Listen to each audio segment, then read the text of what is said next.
Hoops Heaven proudly brings to you Basketball Hustle, featuring your hosts, the writer Chris Pike and the scoring machine Shawn Redhage. Now it's time for another episode of Hoops Heaven's Basketball Hustle.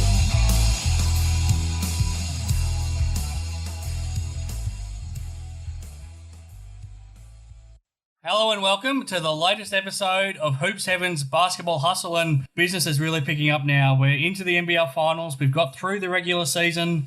The NBL awards have all been handed out. So what we've got now is to just determine who wins the NBL championship. It all gets underway this weekend with two massive semi-final series. So let's not waste any time. Let's get straight into it. I'm Chris Pike, the co-host, but the man who you all want to hear his opinions on and how he sees things shaping up, the scoring machine, the Perth Wildcats legend, Shawn Redhage. Thanks for joining me once again. Thanks, Pikey. This is the fun time of the year. I can't wait for the games this weekend. I think it's what you play for and what you train for. So I'm excited to see how these teams perform. Yeah, so am I. We've got a big show planned as well. So we'll have a quick look back on how everyone got into the finals in a thrilling final round, because we haven't had a chance to speak about that yet on the show. And then we'll have a look at the NBL awards that was handed out. We'll have a quick chat about the Boomers games last weekend as well, which is why we had the delayed start to the NBL finals. We've got some coaching news around the league to discuss as well. And we've also got a special guest, Shawn, and somebody that you're very familiar with, both from some pretty legendary battles, especially when he was at Cairns, and then you got to finish your career winning a championship alongside him, and he changed his opinion on you by having that season playing alongside him. Did you feel the same? Yeah, a tremendous amount of respect for Cat, and when he joined our team, I thought it's always tough, and I probably experienced that later in my career as well, is kind of change your role from, he was such a dominant player and dominant scorer, and he was willing to come in and sacrifice and kind of play that impact player off the bench, and almost be a mentor to some of the younger guys as well. So I think it was kind of the perfect ending to his career, and then he could finish with the championship and have a lasting impact on the guys around the club as well. So it was fun to be his teammate, and you still talk about him towards the end of his career. There were some days in training where he was the best player out there on the court. He was. And it was just almost unstoppable at times. So it was, to me, it was still fun to see and compete against him on a daily basis in the training realm as well. For sure. Martin Cattalini, of course, we're talking about, so we'll hear from him shortly. But Shawn, let's get straight into it. We're, of course, here thanks to Hoops Heaven. They've been our supporters since the very start.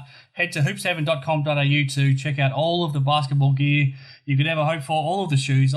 Every time something pops up on Facebook, I just want to buy it. I just can't help myself. They've got an incredible amount of merchandise there. So thanks to their support of our show here too, you can get a special discount if you use the code word HUSTLE as well at checkout. So make sure you go and support Hoops Heaven. But Shawn, let's go back to the final round of the regular season. It was an incredible ending to what was probably the closest NBL season on record. And I'll just run through the sequence of events that led to Melbourne United ending up snatching that fourth position. So it started on the Thursday night, and Melbourne had to beat the Cairns Taipans, who had already secured third spot. It was a tight game for most of it, but then Melbourne pulled away late to win 99-83, and that was important because it stretched their points differential out as well, so it gave them an extra edge. But then Friday night, it was the New Zealand Breakers who moved back into fourth position. They beat the South East Melbourne Phoenix 92-83, but they probably didn't quite beat them by enough. So that gave the Brisbane Bullets a chance on Saturday, hosting the Cairns Taipans. They had to win by 34 points to get back into fourth position, and they did it. They won by 36 in a remarkable game. And then that put all of the pressure back on Melbourne United to beat South East Melbourne Phoenix on the Sunday. They just had to win. It didn't matter the margin, and they did it. So they got the job done there. A team that's been the great enigma of the competition, all of a sudden, towards the end, Melbourne United got things together, got into fourth position. How did you see that final round? It was exciting. I mean, for Brisbane to go and win by 36, it was the most watched ending to a 36-point blowout that I think I've ever been a part of. I was actually at the Wildcats game, and we had the game up on the monitor, and even some of the Wildcat players and coaches and support staff were checking out the score just to kind of see what would happen. And and that's where the point differential, and I like that. And it comes down to the end of the season. And I guess if you're New Zealand and you're Brisbane, you might be looking back at some of the games early in the year. Could you have possibly won one that you lost, or could you, won by more in games that you did get a win? So, it comes down to those crucial couple minutes of each of those games where they could have, I guess, built up their lead a little bit more and maybe helped their percentages. But that's what you want. I mean, comes down to that last game. Melbourne's got a win. They've got the awards going on that night, and credit to them. They did enough. I always felt like they had the talent.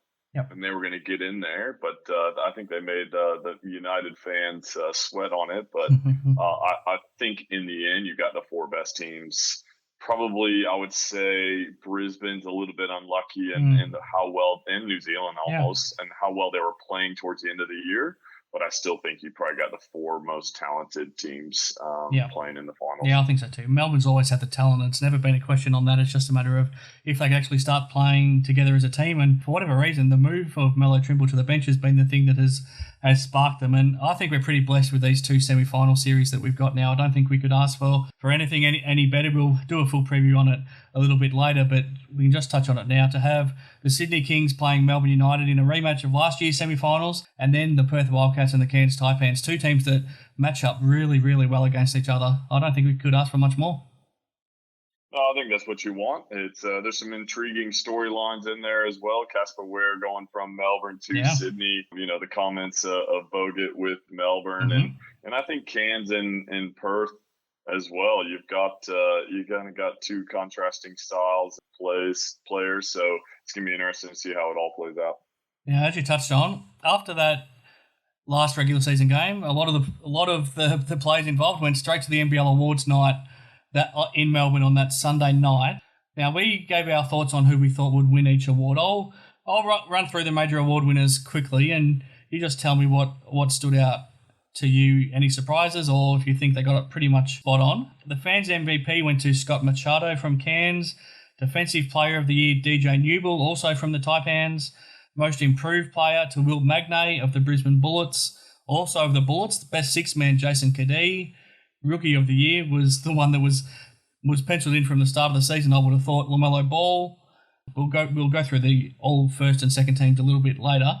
Coach of the Year, Mike Kelly, and the MVP, Bryce Cotton. Anything stand out about those? Oh, look, I think they were all deserving. Yep. I think there was probably some that were probably harder to pick than others. I thought, the 6-man, most improved were probably the toughest ones. Defensive Player of the Year, I think, probably got that one right. You thought Cam Oliver. Cam Oliver didn't finish in the top 3. I was going off how people vote in the past. Yep. I really like DJ Newell as a defensive player, sure. And I think if it was me, that's how I would vote it. A guy who can lock someone down, not necessarily the guy who's getting rebounds and making the flashy blocks, but just getting down and dirty and getting the job done on the defensive end. And he's probably one of the best, or if not the best, outside of Damian Martin when he's healthy. And playing a full season. So I think, credit to DJ Newell on that.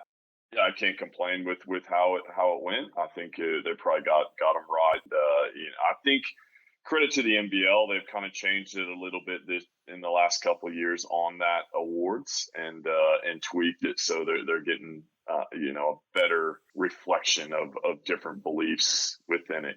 Before sometimes you can get some biases in there, and I think they're trying to take that out of there. And I think they got, for the most part, I think they've got it right. Yeah, I don't think we can say that any of the winners didn't deserve it. The one thing I was really surprised about was both with the best 6-man and the most improved player award that Sean Bruce wasn't top 3 in either of those awards. I thought he was a real chance to win both of them potentially, or at least one of them, but he didn't finish top 3 in either of them. Does that surprise you as well, or was that just me?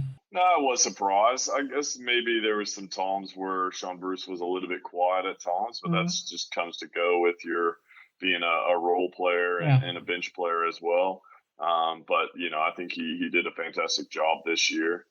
It was, I think there were some tough ones to go in there. The other one that was interesting, and, I'm looking at these all NBL first team, second team. Bryce Cotton didn't get all NBL first team from a few people. So, how does the MVP, how do you not put him up there in the first team is beyond me. Yeah, let's go through those, because that's where a little bit of the controversy, I think, is coming from out of the awards night. I think all the award winners were spot on. I think the first and second team, there's a little bit to be discussed there. So the all first team, 2 inside players were Sean Tate of the Sydney Kings and Nick Kay of the Wildcats. And then the outside players, they spoke for themselves: Scott Machado, Bryce Cotton, and Lamar Patterson. I'm not too sure about Nick Kay. I think Cam Oliver's desperately unlucky. Cam Oliver got in the all-second team. So did Andrew Bogut.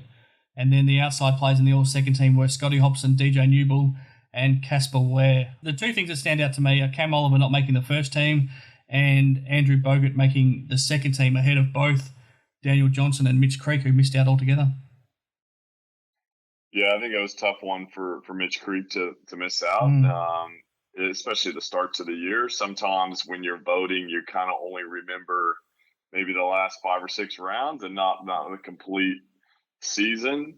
I thought Bogut was pretty quiet, and he's come out this week and just talked about his back issues and how he's not sure if he'll be playing on past the next Olympics. Yep.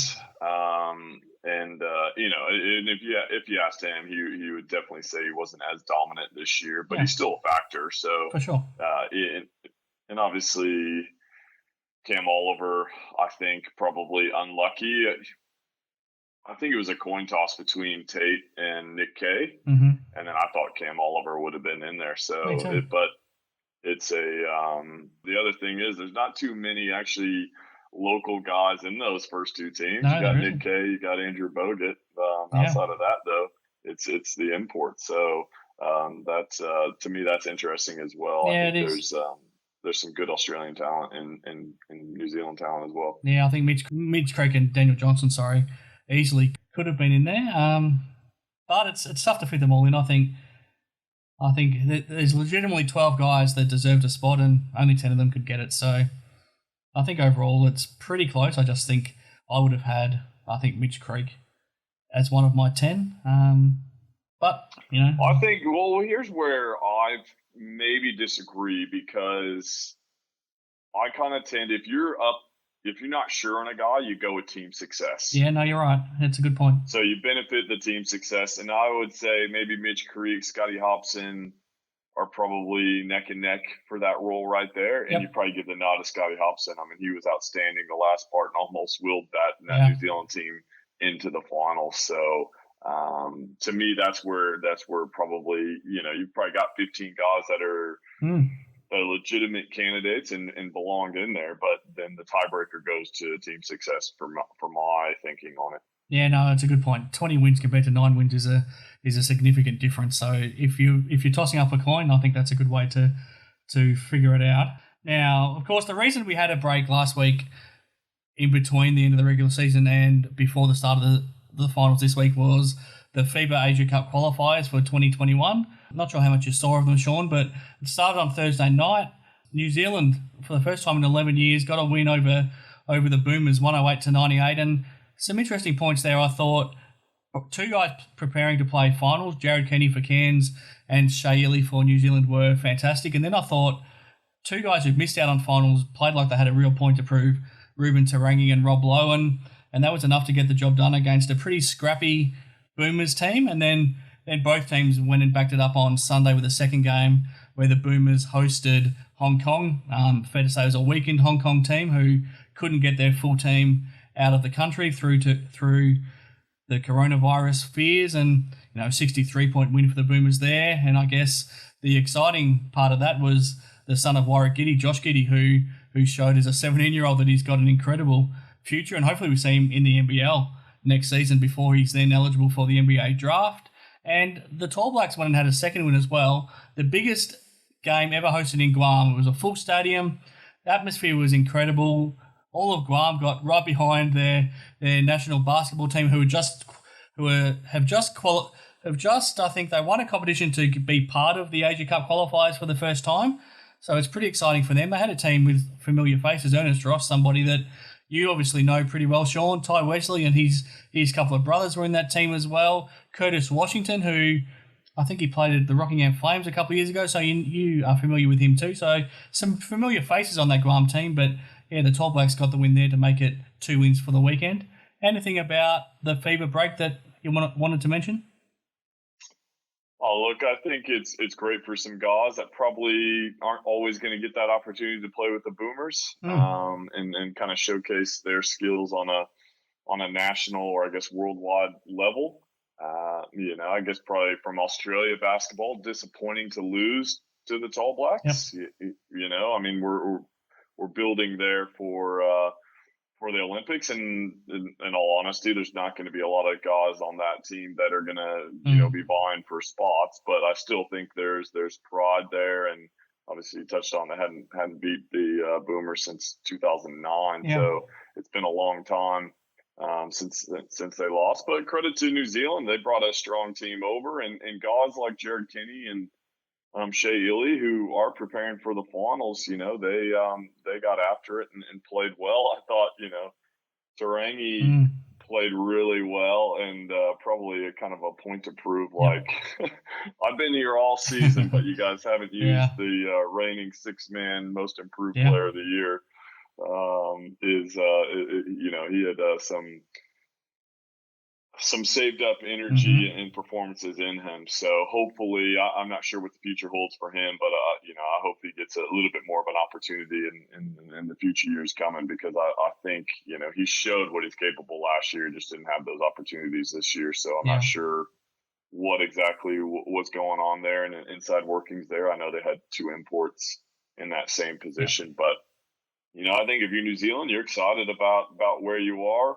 Australia, that to me, it's just a weird time to be doing. I would prefer them to do one FIBA break, and maybe if you want to play some extra games, make it a little bit longer in that November window. Yep. And then we're in the middle of the season. I mean, obviously the NBL is about to get into the finals. Let's get on with the season, and if you're going to play games, let's play meaningful games. I'd rather play the Tall Blacks twice than go play Hong Kong. For some teams, it's going to benefit. The Wildcats, they had a few injury concerns. Guys didn't look 100% in their last game, so it might help their case come finals time.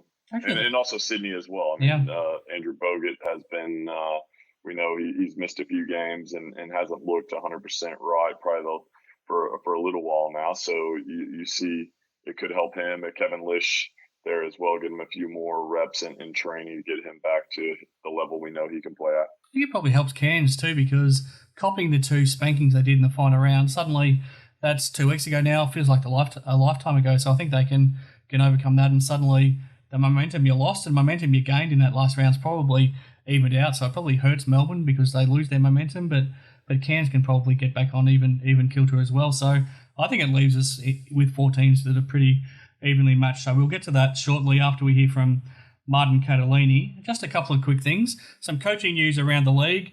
No surprise that the Adelaide 36ers have now confirmed that they have parted ways with Joey Wright. That's been confirmed this week, but we knew that was happening from the moment we saw the way Joey was feeling and speaking when he was in Perth for that final regular season game. And also Mike Kelly re-signing with the Taipans for the next 2 years. Any thoughts on those two bits of news? Well, no surprise there with probably both of them. Yeah. Mike Kelly, congratulations after having a disappointing first-year campaign. Has done a remarkable job of that Cairns team, especially after they started a little bit slow this year. But they've done a great job recruiting. I thought, he's coached them extremely well, and it's shown. So it's good to see Cairns rewarding him with that. And Joey Wright, you just got that sense going into the game. Even if I hadn't heard that news, just talking to Joey, it just kind of seemed like before that last game in Perth that he knew it was time was up at Adelaide. And sometimes as a coach, you kind of run your course. You've been there 7 years.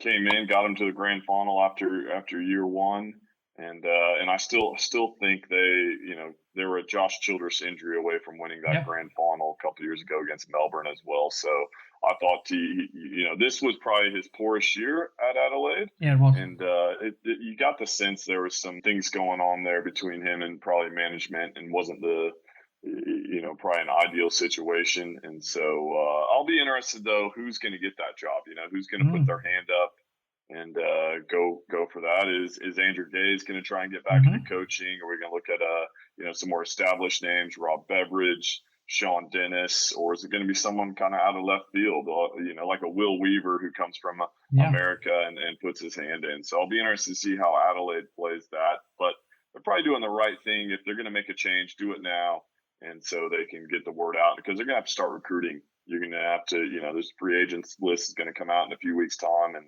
you're going to have to try and put together a competitive team. Yeah, it's been a fascinating ride with the 36ers this season. I've been doing some work for the club, so I've been able to sort of pick up bits and pieces. And from spending time with Joey, spending time with some of the players, the way the stories were being twisted from either side, it was fair to say all parties weren't getting along too great, and it was just time to go your separate ways. And I think it's time for a fresh start for Adelaide, and maybe you go for a totally young and fresh coach. Maybe someone like Adam Ford deserves a chance. He's been huge in what the Sydney Kings have done this season, because Will Weaver was away for pretty much the whole off-season, so Adam Ford put that group together. Even the last week or so when Will Weaver's been busy with the Boomers, it's been Adam Ford taking control of that group again in the lead up to the finals. And after the work that he did with the Wildcats, and you know him better than most, having had him as an assistant coach, I think he's pretty much primed for the head coaching role too. But you got other assistants around the league. Jamie O'Loughlin's one that stands out, who's probably ready for the job. Mick Downer's a long-time assistant coach around the league who has been waiting for an opportunity. There's a heap of guys that deserve a chance. Yeah, there is, and you just wonder which direction they're going to go. Are they going to go with that experience, or are they going to? Cairns Taipans took a gamble there with Mike Kelly. Hadn't really had a whole lot of head coaching experience, and he, obviously there's some struggles in year one, but they're reaping the benefits of it now, and he's put together a great team. So it's, I'll be, in the past they've kind of gone with that more experienced, established coach as well. So we'll be interested to see how that all plays out. Van Groningen's there, he's. I get the sense he's probably leans toward a more experienced coach, but I guess you just never know who's truly in charge there and which direction they're going to go. But I'm sure there'll be plenty of people putting their hands up. I think you make a great case for Adam Ford, Jamie O'Loughlin. There's quite a few really good assistants in the NBL that have done a great job for a long period of time and been with successful clubs. Obviously, Jamie with Perth, Adam with Perth doing well. Both those coaches doing well with their current clubs, Sydney and Cairns. So I'm sure there's a number of other people they'll put their hand up. I mean, there's only 9 NBL head coaching gigs available. So, I mean, there's plenty of good coaches to choose from. So it'll be interesting to see how it all plays out. Yeah, I mean, Paul Hanari is another one that springs to mind. You mentioned Sean Dennis. I mean, there's so many guys that could easily step into that role. So we'll follow that with interest. But let's get to our special guest for this week, Shawn, Martin Cattalini. First, I wanted to get your thoughts. What was it like playing against him? You pretty much matched up one-on-one with him for a lot of years when he was at the Taipans. They knocked you out of the playoffs at least once, but he talked about how much he hated playing against you just because of what sort of a player you were and how hard you would compete. What was he like from your point of view to play against? He was just a tough cover. I mean, usually you play against guys and they have a tendency. They're a driver, they're a shooter. He was both. And he had the mid-range. He had that toughness and competitiveness about him. If you scored on him, he was going to come back and try and put a bucket on you as well. So, I loved the matchups. It was always a tough one, but, I found him a hard one to really get down and scout because he could hurt you from a number of different ways and just so creative on the offensive end. And, I probably a better player than people give credit to. I mean, just how versatile he was. I still remember in his prime, he gave Sam McKinnon 50 when Sam McKinnon quite possibly was one of the best defenders in the league. So it was he was a nightmare cover at that 4 spot for a lot of guys. I always found him so intimidating to go up to speak to as well. I don't know why. To me, he just seemed like he was that cool kid at school, you know, the one that everyone wants to be around. He's so good at everything, and you just want him to accept you. To me, he was always that sort of guy to me. When he came to Perth for that last season, obviously to play with you, and I was working at the club at the time, I was always just nervous to go up to him and ask him to help out with something. Sometimes he would tell me to piss off. Sometimes when I would ask him to do something, sometimes he was happy to do it. He didn't always love doing media work, which is fair enough. But as we'll hear in this interview, he's a great talker. But how grateful are you that you got to spend that last year of your career with him? And I mean, you both ended up with a fairy tale finish. You both ended up as Olympians. There's a lot of similarities in the careers of both of you. Yeah, I think in some ways we kind of had similar games as well. We're probably known for our scoring and our ability to put the ball in the basket, and I think we could bounce ideas off each other. I remember him coming up to me he just kind of felt like at that time I would just become the captain, and he just kind of felt like I had the weight on my shoulders, and we had gone through a tough stretch. He's like, just focus on what you need to do out there on the court. And just play your game, because he just kind of felt like I was playing outside of my game, and that for someone like him to notice that and then give you the confidence to go out there, that was kind of gave me a little bit higher level of respect for what he not only was he just a great player, but I think he was a good leader, captain, and just a student of the game as well. He was a smart player, so. It was, it was great to spend that last year, and I think he was vital in our championship run that year. And I still remember the day after the championship, he celebrated it, hosted you all at his house as well. He did. Yeah, we were there. I think I remember his kids. I think his youngest one still loved to be he was kind of in that younger stage. He was still in that dress up stage. I think he was in about 4 or 5 different costumes at the day. So it was, he was living it up. And, I think I think when you can finish your career on a championship, that's the ultimate way to go out. So, I was happy we were able to provide that for him. Yeah, for sure. All right, let's get straight to it. Let's hear from Martin Cattalini here on Hoop 7's Basketball Hustle. Next up here on Hoop 7's Basketball Hustle, very honoured to be joined by a special guest and a championship-winning teammate of Shawn Redhage, but Shawn might still be a little bit intimidated by him. I have a feeling they spent plenty of years playing against one another, and I'm tasked here with having a chat to you on my own this week with my special guest. But let's get straight to it. Martin Cattalini, a 452-game NBL superstar, an Olympian, 4-time championship winner. We can run down your accolades probably all day here, Cat, but let's get on with the show. Thanks very much for joining me. Yeah, no problem. Thanks for ringing through. Always a pleasure to talk to you, Kat. But when you reflect on your time playing against Shawn, as you know, he's the co-host here on the show, and then the one season that you spent playing with him as a championship that you shared, what springs to mind? Funnily enough, I really didn't like Shawn. He played a really horrible game in the way of, like, he was always niggling. He was the guy that would flop on a charge. He would dive on you in the ball, like his elbows were quite free. So I'm really glad I had that year to play with him. Yeah. My opinion turned 100%. He's absolutely fantastic bloke. He's a lovely man, but his game is very different to his personality. It really annoys you when he plays against you. Yeah, I'm sure you're not surprised that's been an ongoing theme here on the show when I do speak to people about Shawn. And as we've talked about, we're writing a book together as well. And when I ask questions about people that played against him, it's fair to say he was their number one enemy. But anytime they got a chance to play with him, immediately their thoughts changed on him once you get to know him a little bit off the court. But those years, especially when you were in Cairns, your rivalry with Perth was pretty legendary, and your battles with Shawn were, right in the middle of all of that. Yeah, look, we matched up fairly much directly, pretty much each game. And to be honest, I reckon it was a 50-50 share. Shawn got the better of me sometimes I got the better of Shawn, but it was always a battle, you know, and it was always, I always knew what I was going to get with Shawn. He would never give up. 100% never give up. Even if they were 20 down or we were 20 down, if he got the ball, he was looking to come at me. And likewise, so it was a very healthy rivalry. Perfect timing to chat to you this week, obviously, now as we're heading into the finals this week in the NBL, and we've got two of your former teams, the Cairns Taipans and the Perth Wildcats, playing against one another. When you reflect, obviously you had a great history at Adelaide as well. Between those three clubs, is there one that stands out where your heart remains more than any other, or can you honestly say that maybe it's split pretty evenly between the three? Yeah, not really. Look, if I had to pick a moment in my career where I thought, okay, I really, really enjoyed that period, it would have to be Adelaide. Yeah. Purely for the fact that I was really young. You know, I had my teammates, Brett and Darnell, Kevin Brooks, Rupert Sackwell, Reese, all these guys, David Stiff.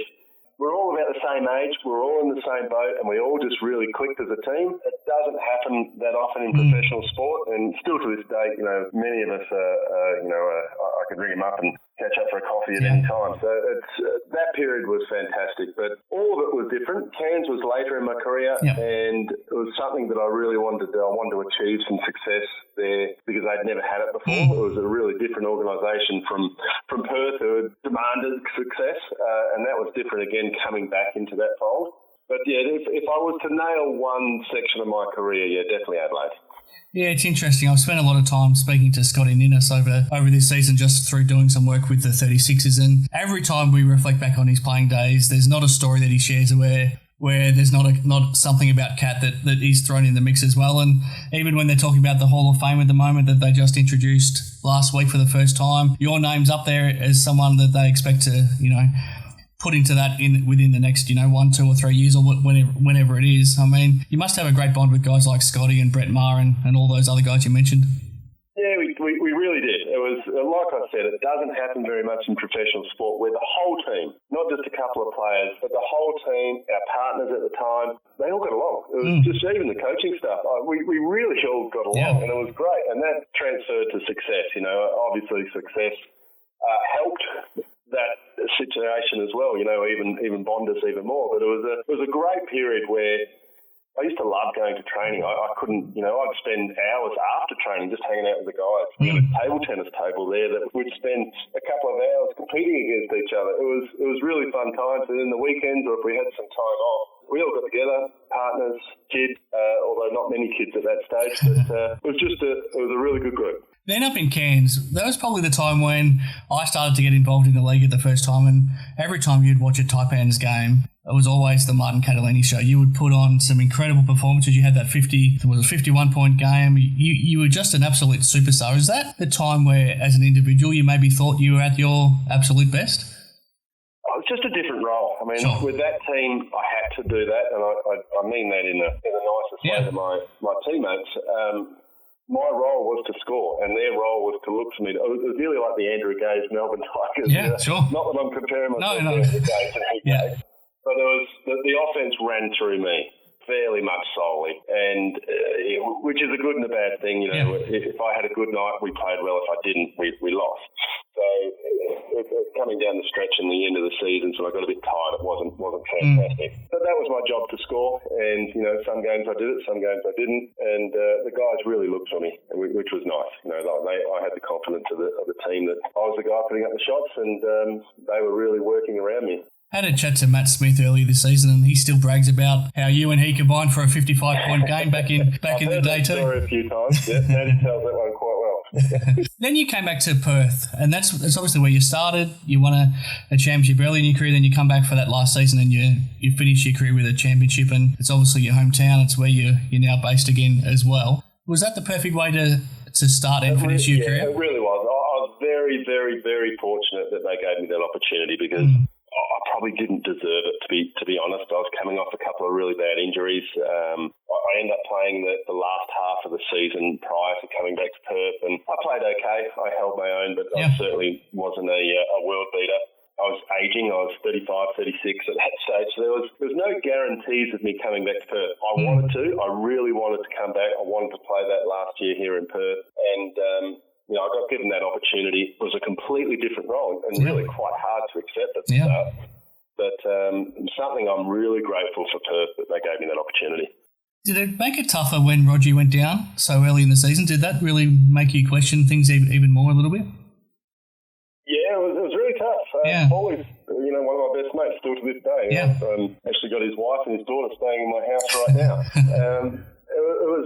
He was a big part of the reason why I wanted to come back and play that season here in Perth, and we sort of wanted to go out together. But, professional sports, you can't write the script. You have to go along with it sometimes. And he got injured in the second game, I believe, and that was he was out.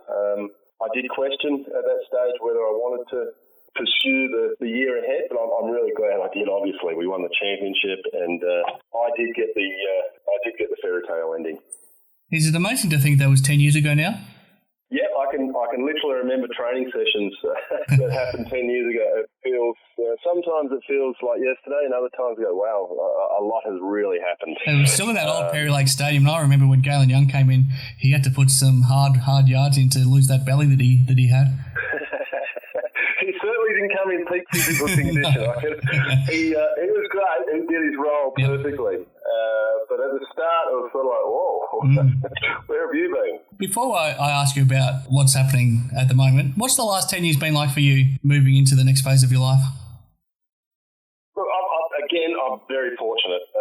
My father started a business and my brother. I've been fortunate enough to fall into that and take over the business with my brother and I. So in many ways, that cushion, that separation between professional life to your sporting life was eased a little bit for me.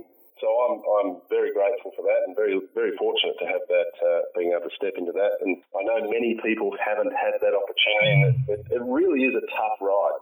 I don't want to sugarcoat it any, but it's something like you have to take your ego and put it in your pocket. When you finish playing professional sport, you take that ego away, and somehow you've got to put it in your back pocket and forget about it. And it's a really hard thing to do. But as I said, I'm a little bit fortunate the most, but I still had to do that.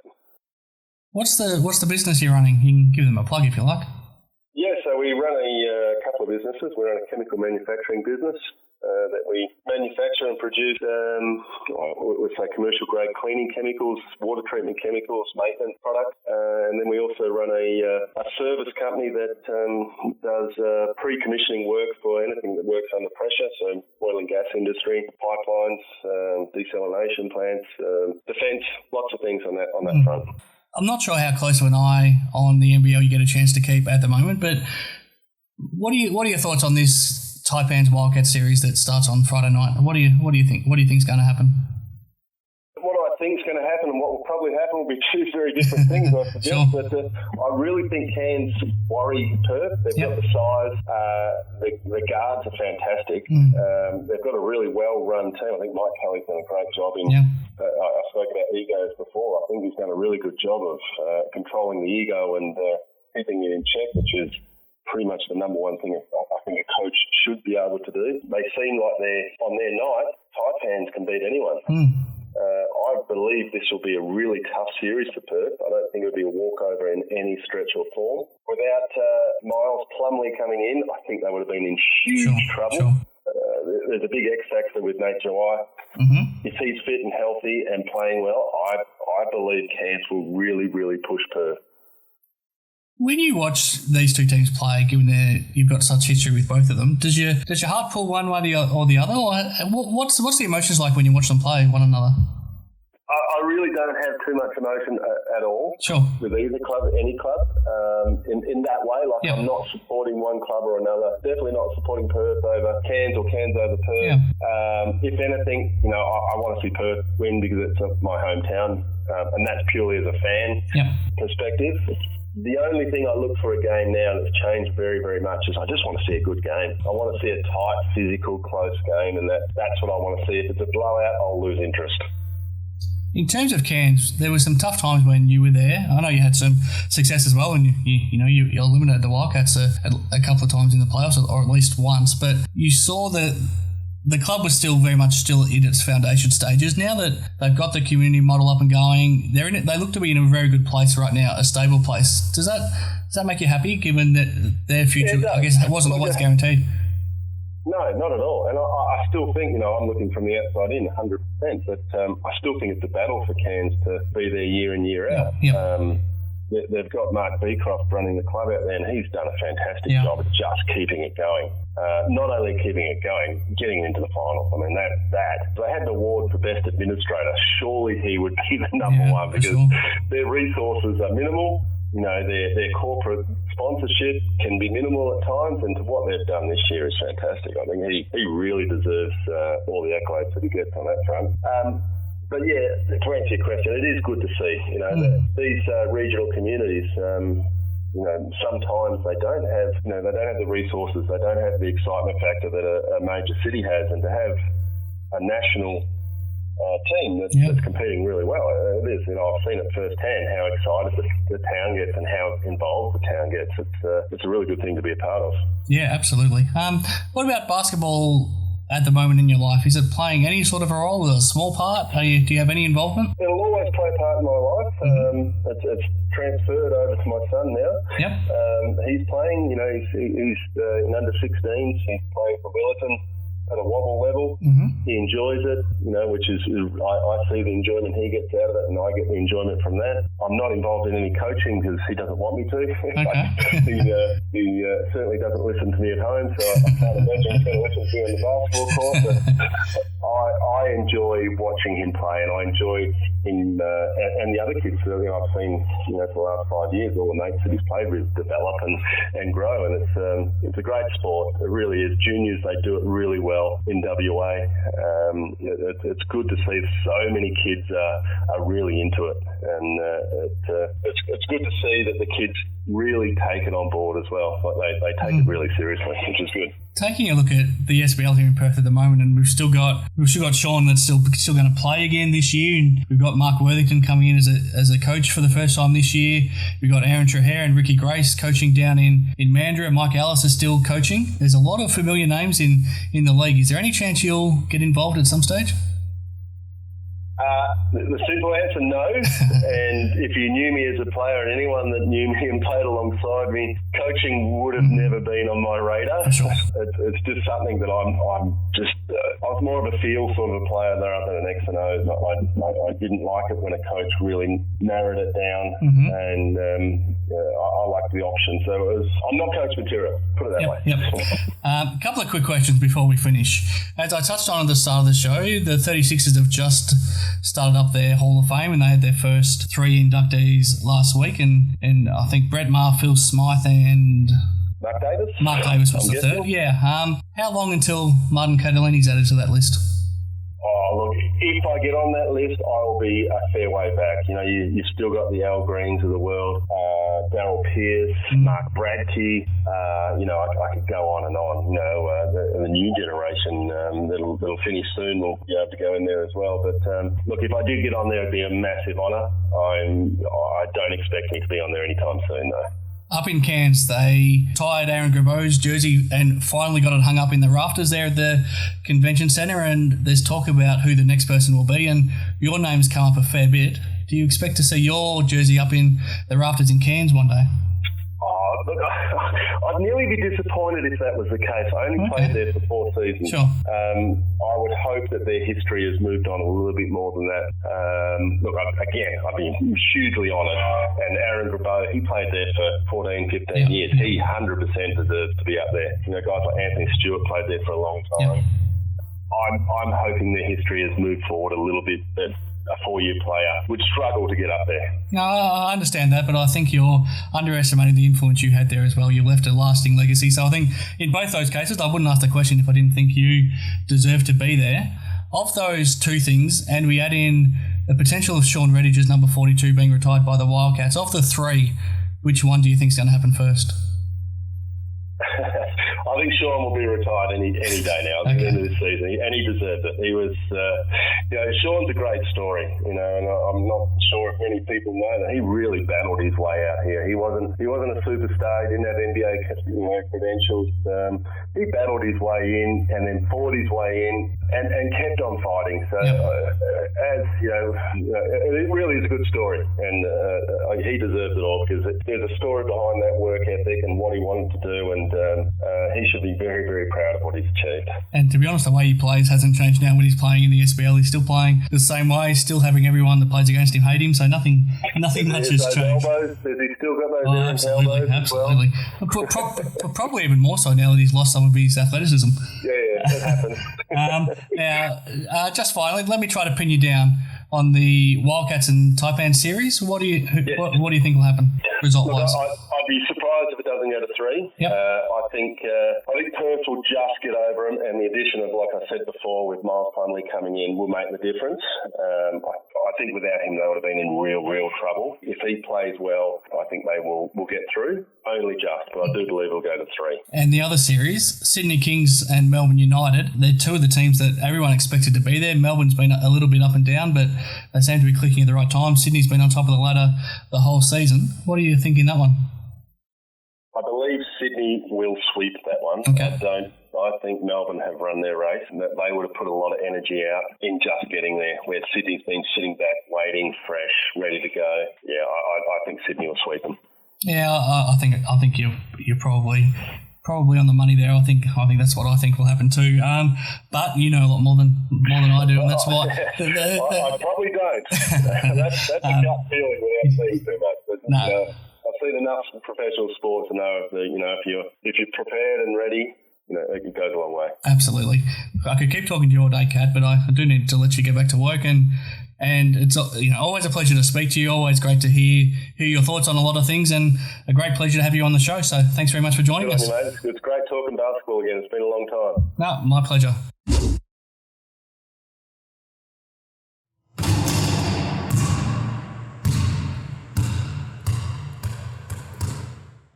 Okay, big thank you to Martin Cattalini for joining us here on Hoop 7's Basketball Hustle.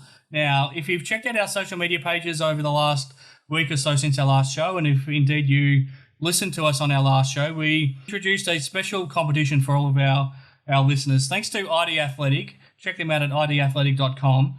They are giving one of our listeners a chance to win a whole set of playing singlets. You can design them yourselves. They'll get them printed. They'll get them distributed to you for your whole basketball team. So whether you're a junior team, a social team, whatever you are, there's some terrible looking uniforms that teams are running around with at the moment that you'll see on any basketball courts around the country. This isn't limited to WA. So all you have to do is follow us on either Facebook, Twitter or Instagram. Send us a photo of the current uniform you're playing in and just tell us why you need a new set of uniforms. And come the final show of the regular season, Shawn will pick out the winner and we'll announce the winner here on the show. So pretty exciting, Shawn, and let's hope we get some entries in, because it's a prize that's worth hundreds of dollars. So if you don't have to fork out that money yourself for your team, it's pretty handy.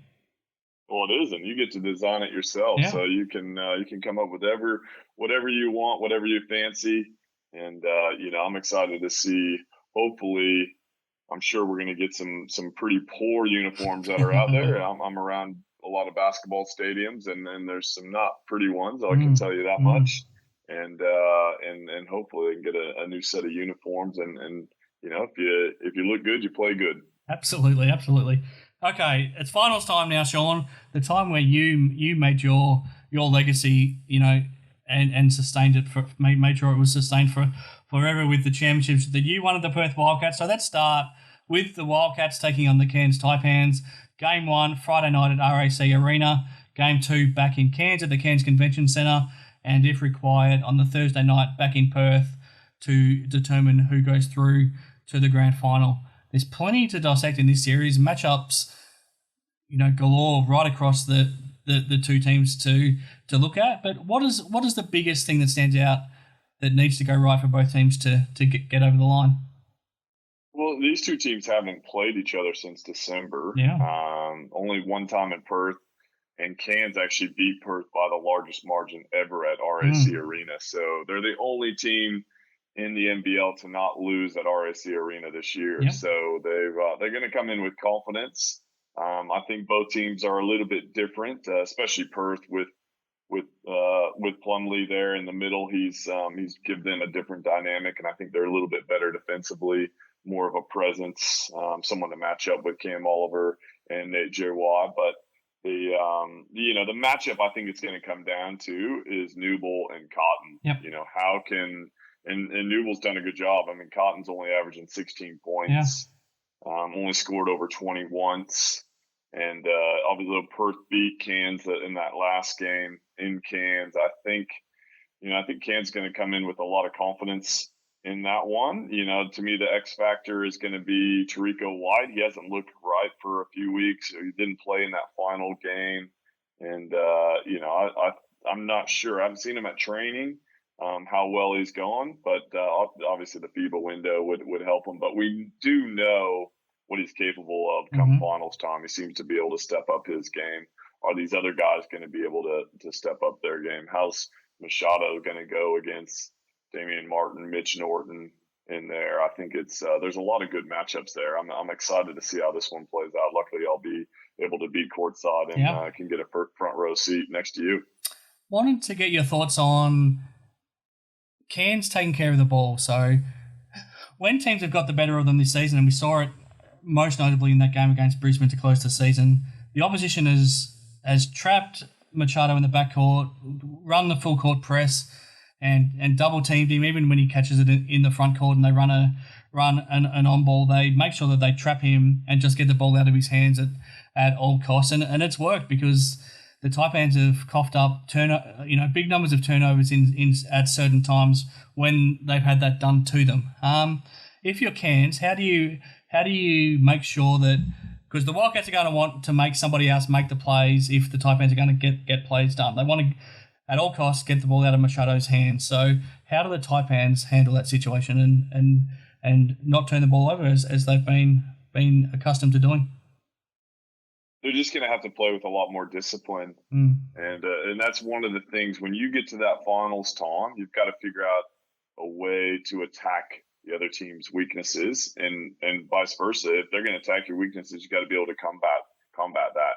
And so they've got to get the ball over half court, then get the ball back into Machado's hands. If they're going to double team, that's how they've been successful this year, playing through him. They got to get the ball back to him.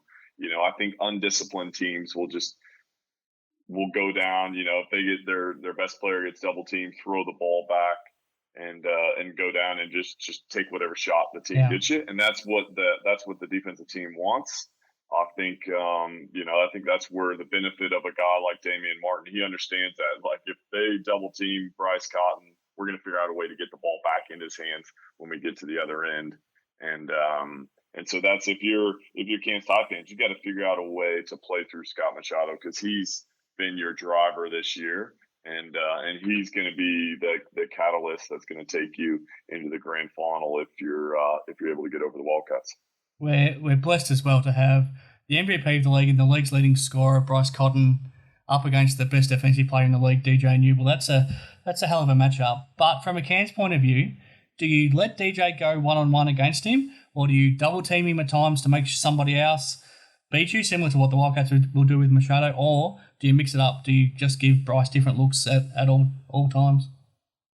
Well, I think Bryce is just too smart. I mean, he's probably one of the smartest players I've played with. So you're going to have to change it up. If you just play one way against him, he's going to figure it out pretty quick. So he did that in the grand final series. He figured it out. Everyone was just concentrated on him and just kicked it to Tarico White, and Tarico White was the grand final MVP, and there was no one happier than Bryce Cotton, because he understood. And I think everyone that watched basketball understood that Bryce Cotton was the reason for those performances, because everyone was throwing so much focus on him. So you've got to make sure that obviously Bryce is going to probably score his, but you just got to make sure you don't allow him to affect the game in other ways. Don't get Tarico White going. If you've got a guy TJ Newble, who can lock him down to some degree. I mean, you're not gonna lock him down, but contain him. Then maybe let him play a little bit more one-on-one than I guess other teams might be able to, because you've got such a lockdown defender. So it's I think that's one of the intriguing things about this series. Cairns has the potential and the ability to beat the Wildcats, but it's just a matter of, can they do it in front of the 13,000 Red Army, which is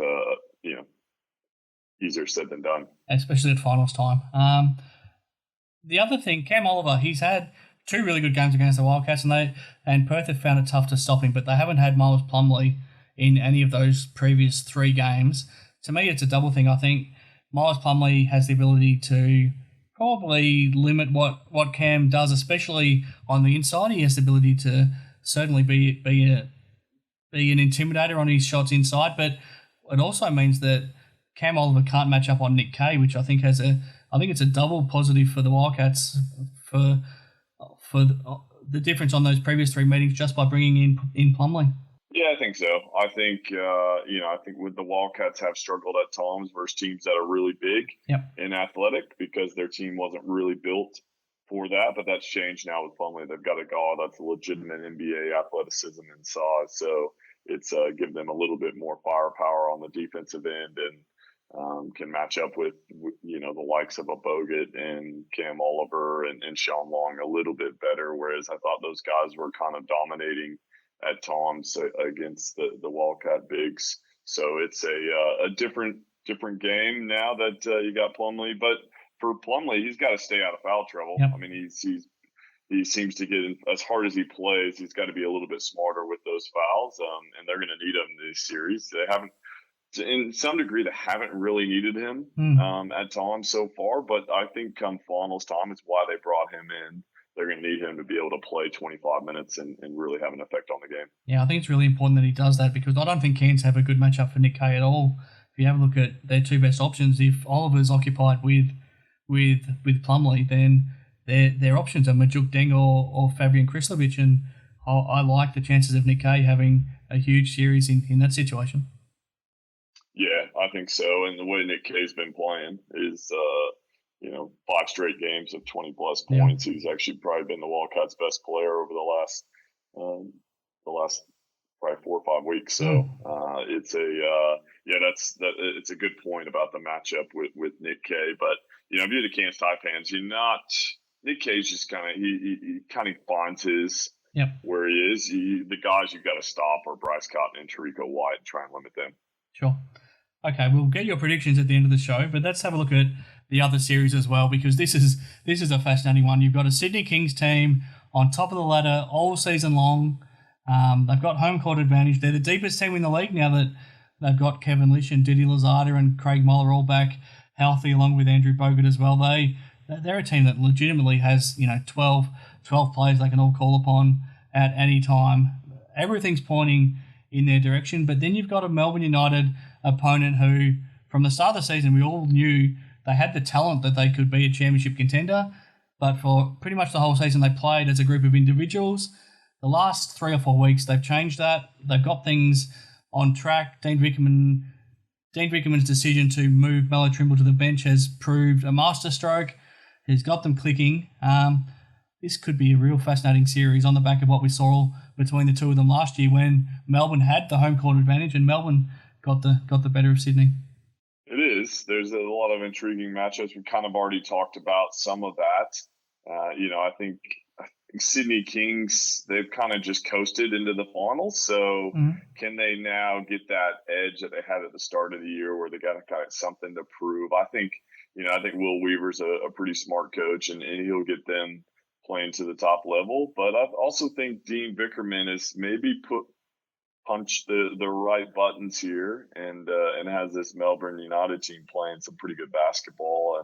And anytime a team's got Chris Goulding and Melo Trimble and Sean Long, you can't just discount them. No. I mean, those guys are elite players, and when they put their mind to it and they're all playing together and playing as one, they are a tough force. So that series is just as intriguing to me, and I'm excited to see how that one plays out. How healthy is Andrew Bogut going to be?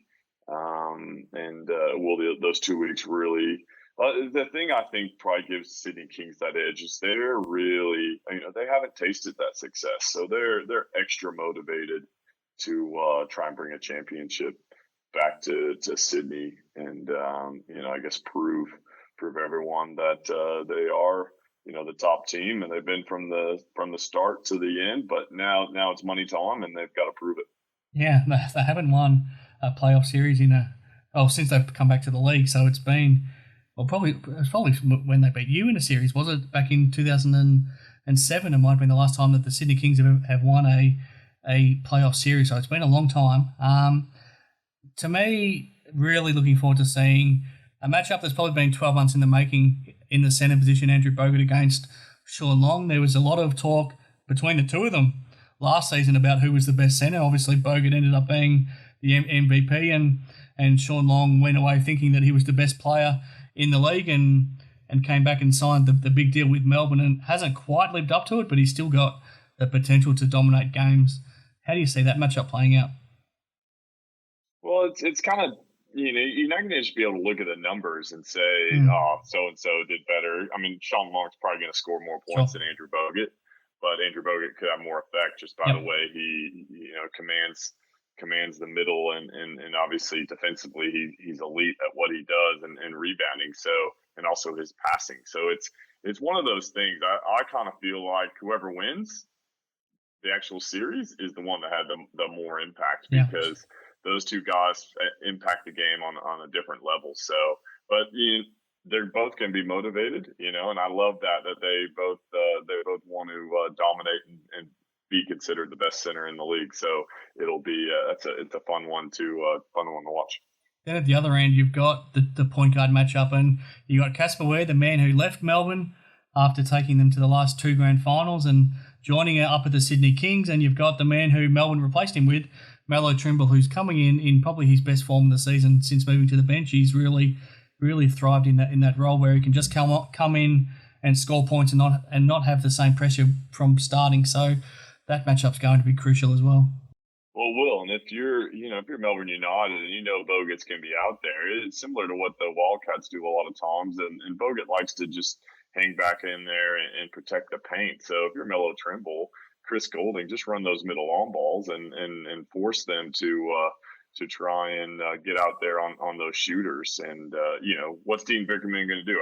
Is he going to continue with Melo coming off the bench? It's worked well, but then you kind of get in the finals time. Sometimes you just do that to prove a point, but then you got to go back with your studs. Sure. So I'll be interested to see if he moves back to the starting lineup. And then you got Casper Ware. He's going to want to show them, like, you guys can't get to the final unless you have me. And so those two guys will be going at it as well. And it's one of those things that the matchup within the matchup is always fun, especially for an ex-player as well, just to kind of see how guys compete against each other on a possession by possession basis. Yeah, you keep going through the list and you have a look. Kevin Lish against Chris Golding, Olympic teammates will be fascinating. You got Didi Lozada and he probably gets matched up by Mitch McCarron, Brad Newley and Dave Barlow, 2 more old Olympic teammates. You got Daniel Kickett coming off the bench for Sydney, who gives them a real pop. And I guess Melbourne's got Stan and Kidd, their forgotten import almost, who can come in and give them something off the bench as well. There's plenty to look forward to in that series. Before we go back and get your prediction for Cairns and Perth, what are you thinking in terms of who's going to win out of the Kings and Melbourne United?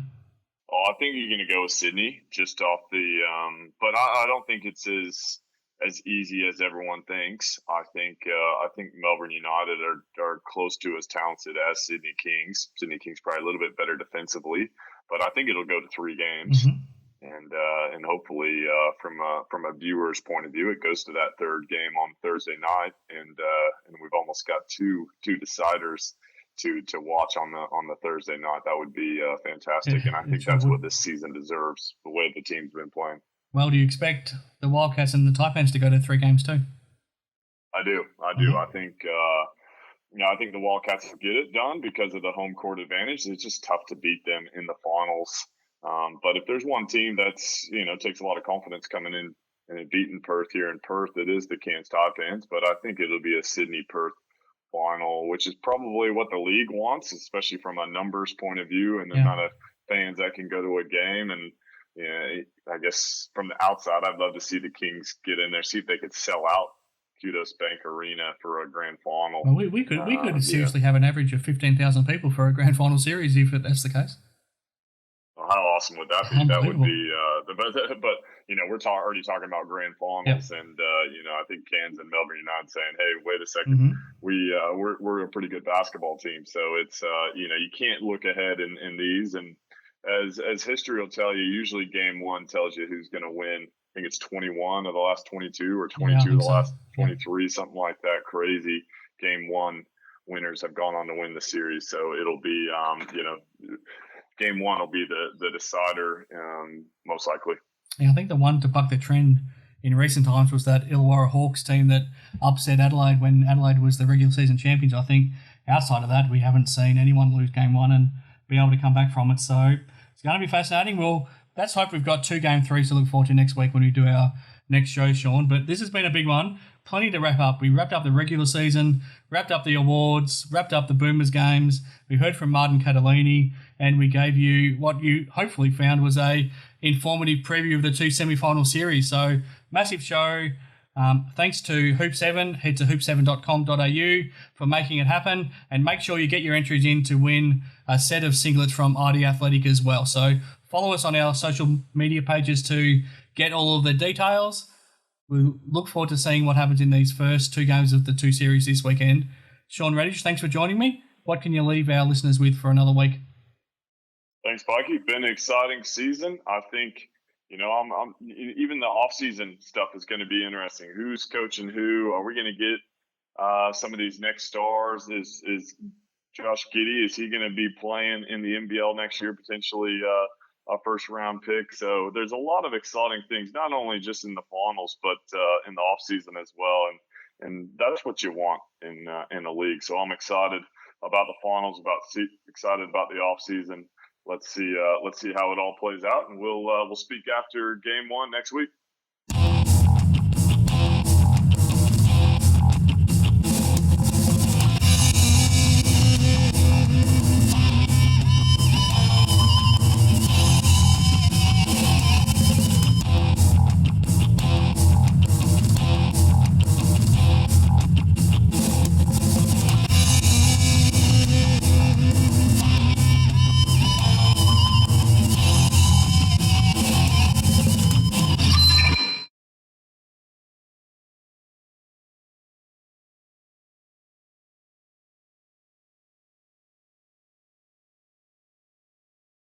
Bye, have a great time.